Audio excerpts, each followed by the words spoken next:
মহান মনীষী বুলিয়ে কওঁ সাধাৰণ জনগণৰ নিপীড়িত জনতাৰ মুক্তিৰ কাৰণে গোটেই উৰেটো জীৱন উৎসৰ্গিত কৰা কলাগুৰু বিষ্ণুপ্ৰসাদ ৰাভাক আমি শ্ৰদ্ধাৰে সুঁৱৰিবৰ বাবে দুদিনীয়া কাৰ্যসূচীৰে ইয়াতে বিষ্ণু ৰাভা দিৱস উদযাপন কৰিবলৈ লৈছোঁ।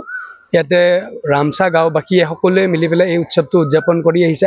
এইবাৰ 29টা বছৰ আমি ইয়াতে বিষ্ণু ৰাভা দিৱস পালন কৰিলোঁ আৰু এইবাৰ ৰাইজে এই অভাজনকে সভাপতিত্বৰ গুৰু দায়িত্ব প্ৰদান কৰি এই অনুষ্ঠানভাগি চলাই নিয়াৰ কাৰণে আগবাঢ়িছে আৰু আমি এই দুদিনীয়া কাৰ্যসূচীত প্ৰথম দিনৰ 19 তাৰিখৰ যিটো কাৰ্যসূচী হ'ব 19 তাৰিখে আমি প্ৰথমতে পতাকা উত্তোলন কৰিব বিচাৰিছোঁ। উদযাপন সমিতিৰ পতাকা উত্তোলন হ'ব 9 বজাৰ লগে লগে। তাৰপিছতে আমাৰ সৰু সৰু ল'ৰা ছোৱালীবিলাকৰ খেল ধেমালি প্ৰতিযোগিতাসমূহ অনুষ্ঠিত হ'ব। আবেলিলৈকে আমাৰ কুইজ প্ৰতিযোগিতা আকস্মিক বক্তৃতা প্ৰতিযোগিতা অনুষ্ঠিত হ'ব আৰু সন্ধিয়া বন্তি প্ৰজ্বলন কৰাৰ পিছতে কলাগুৰু বিষ্ণু ৰাভা দেৱৰ দ্বাৰা ৰচিত গীতৰ ওপৰত প্ৰতিযোগিতা অনুষ্ঠিত হ'ব।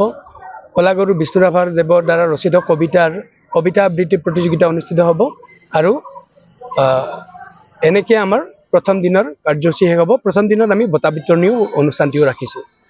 20 জুনত আমি প্ৰথম কাৰ্যসূচী ৰাখিছোঁ কলাগুৰু বিষ্ণুপ্ৰসাদ ৰাভাদেৱৰ প্ৰতিকৃতিত মাল্যাৰ্পণ আৰু মাল্যাৰ্পণ কৰাৰ কাৰণে আমি আমন্ত্ৰণ জনাইছোঁ ৰেশম বিভাগৰ অতিৰিক্ত সঞ্চালক অতিৰিক্ত সঞ্চালক শ্ৰদ্ধাৰ হৰকান্ত হাজৰিকা দেৱক আমি আমন্ত্ৰণ জনাইছোঁ, তেখেত আহিব।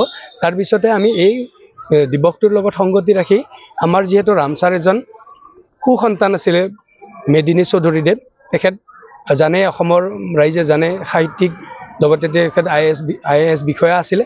গতিকে তেখেতকো আমি এই অনুষ্ঠানৰ লগতে সংগতি ৰাখি শ্ৰদ্ধাৰে সুঁৱৰিব বিচাৰিছোঁ আৰু তেখেতৰ প্ৰতিকৃতিটো মাল্যাৰ্পণ কৰিবৰ বাবে আমি আমন্ত্ৰণ জনাইছোঁ শ্ৰদ্ধাৰ গুৱাহাটী উচ্চ ন্যায়ালয়ৰ অধিবক্তা মানস শৰণীয়া দেৱক আমি আমন্ত্ৰণ জনাইছোঁ। এনেকৈ প্ৰথমখিনি কাৰ্যসূচী অনুষ্ঠিত হৈ যাব।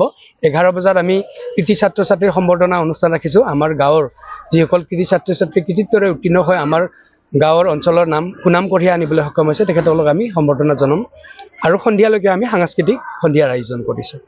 এইখিনি আছিল আমাৰ 20 জুনৰ কাৰ্যসূচী।